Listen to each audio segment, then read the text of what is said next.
nila i-initiate yun to recover properties. Pwede. Pwede. Can Lumulya investigate Martin Romualdez? Well, I had to yes. The answer is yes, but the question is, gagawin ba niya?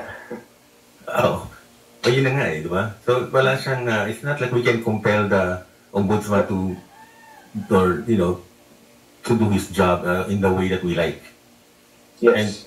And to be honest, ang dami ng corrupt na officials. Marami talaga siyang pagpipilian di ba? Marami talaga. Kung saan siya magsisimula. Yeah.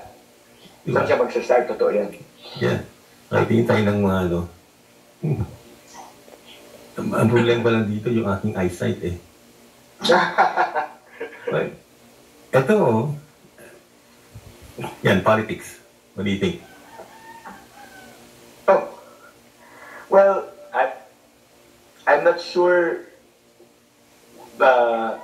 why there was no move. Of course, I cannot speak for Congress, but maybe because it was helpful that he was there. Kasi kung halimbawa, wala naman siyang ginagawa, ibig sabihin, walang mag-ibisiga, di ba? So, but I think you see the net effect that because tahimik yung opisina, walang deterrent effect, di ba? The deterrent effect really is that someone can sue you, someone can file cases, someone is investigating. So kung ikaw ay may balak kang gumawa ng katiwalian, di ba? At actually mag-think twice ka kasi kung seryoso tong ombudsman, baka kasuhan ako, di ba?